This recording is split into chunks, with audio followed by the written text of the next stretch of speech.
তো উপস্থিত সুদীন, আমি এম কলেজের একজন স্টুডেন্ট, আপনাদের জুনিয়র পরীক্ষার্থী।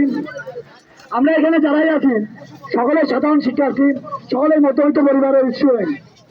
তা আমরা প্রত্যেকেই এসএসসি এইচএসসি পরীক্ষার পরে আমরা পরিবারকে সাপোর্ট করার জন্য আর্মি, পুলিশ, বিজিবি যত ধরনের সৈনিক বিভাগ আছে প্রত্যেক জায়গায় আমরা আবেদন করি। কিন্তু সেখানে কি দেখা যায়? সেখানে দেখা যায় 56% কোটা। এই 56% কোটা এখানে থাকে সাধারণ শিক্ষার্থীদের সুযোগ কিভাবে দেওয়া হবে? আর এই বিরুদ্ধে কথা বলতে গেলে আমরা রাজাকার, যেখানে সিভিল সার্ভেন্ট যারা সবাইকে সেবা দিয়ে বেড়ায়, সেখানকার বিসিএসের প্রশ্নে ফাঁস হয়। আবার আমরা তার বিরুদ্ধে কথা বললে আমরা রাজাকার। এইখানে আমরা যারা উপস্থিত আছেন,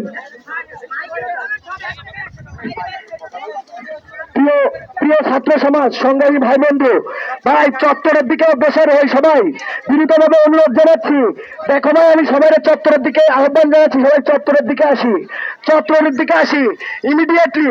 এবং আমাদের রাশেদ ভাই, জবি প্রবীর বড় ভাই রাশেদ ভাই, আপনি আমাদের চত্বরের এখানে এসে দেখা করেন। আমাদের রং তুলি সবই রেডি হয়ে গেছে, আমরা এখন মঞ্চ নাটক করবো ইনশাল্লাহ। এখন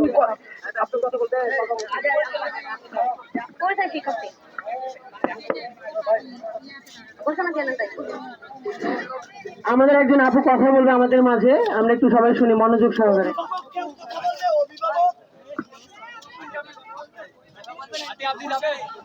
আচ্ছা, আপনারা কি আমার কথা শুনতে পাচ্ছেন? আওয়াজ দেবেন একটু। আমরা যেখানে কি জন্য আসছি জানেন তো সবাই? কেন আসছি?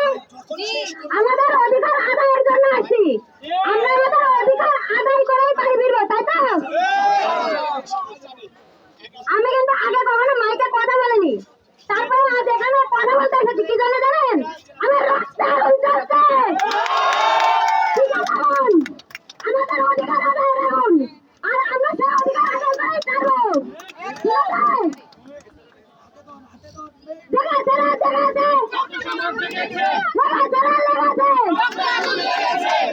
আচ্ছা, এর আগেও আমাদের 1952 সালে এবং 1971 সালে আমরা আমাদের অধিকার আদায়ের জন্য লড়াই করেছি। আমরা কিন্তু কখনো সেখান থেকে দলে যাইনি। দলে গেছে কি আমরা? আমরা সেদিন আমাদের অধিকার আদায় করে নিতে পেরেছি। আজ আমরা এখানে আমাদের অধিকার আদায় করতে এসেছি। যে অধিকার আদায় করতে এসেছি সেই অধিকার আজ আদায় করেই বাড়ি ফিরবো, তাই তো? আমাদের কি ঘরে জোর নাই? আমরা কি দৌড়ে গেছি? ছাত্র সমাজ কি দৌড়ে গেছে? আওয়াজ কোথায়? ছাত্র সমাজের আওয়াজ কোথায়? ছাত্র সমাজের গলায় জোর কি কমে গেছে? আওয়াজ দেন, দয়া করে আওয়াজ দেন। কোটা না মেধা, কোটা না মেধা, আপস না সংগ্রাম, যারা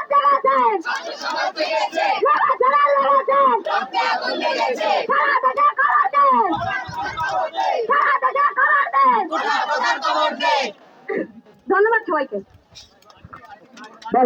হ্যাঁ বলবে, কিন্তু প্রিয় সংগ্রামী বন্ধুগণ, দুঃখের সাথে বলতে হয় জাহাঙ্গীরনগরের অবস্থা ভালো না। আমাদের ভাইরা ওখানে বুক চিপিয়ে গুলি খাচ্ছে, টিয়ার সেলের গ্যাস, সাউন্ড গ্রেনেড, এগুলা দিয়ে তাদের অত্যাচার করা হচ্ছে। তারা নিপীড়িত, নির্যাতিত।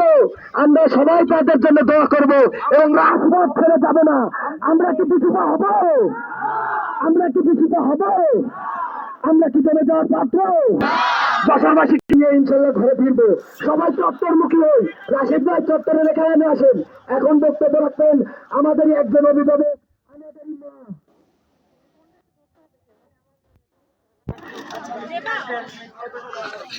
হ্যালো, বিসমিল্লাহির রহমানির রহিম।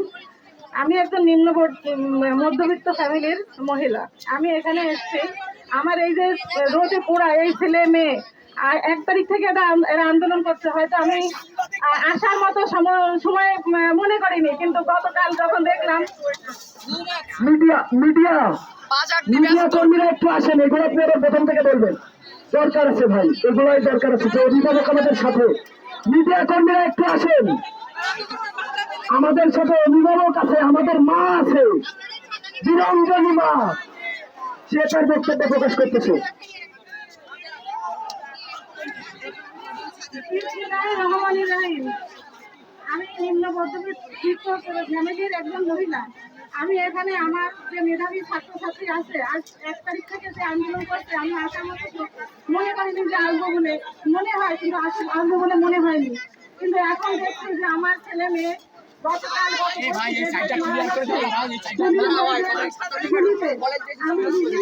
পুলিশ ভাই, আর্মি, প্রত্যেকের ভাই, আপনাকে সম্মান জানাই বলি, আমার ছেলে মেয়েদের আপনারা গুলি করবেন না।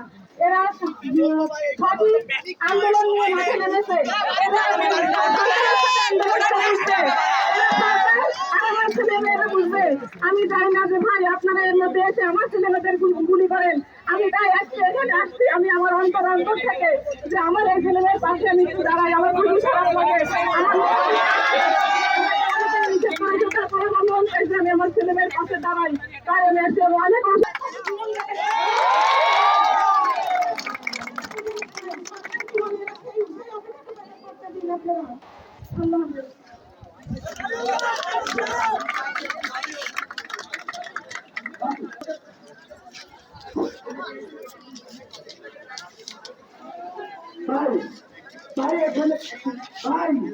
আমরা সবাই এখন তো হামলা করেছে, দুষ্কৃতিকারীরা আমাদের হামলা করতে পারে। আপনারা চত্বর থেকে অগ্রসর হন ভাই, চত্বর থেকে অগ্রসর হন। আপনারা আমাদের মূল্যায়ন করেন, চত্বর থেকে অগ্রসর হন। এখন আমাদের এক সংগ্রামী হয়তো পারেননি। আমাদের মধ্যে আমরা যারা আছি সবাই স্টুডেন্ট। আমাদের এর মধ্যে এখন যারা আছে উপস্থিত,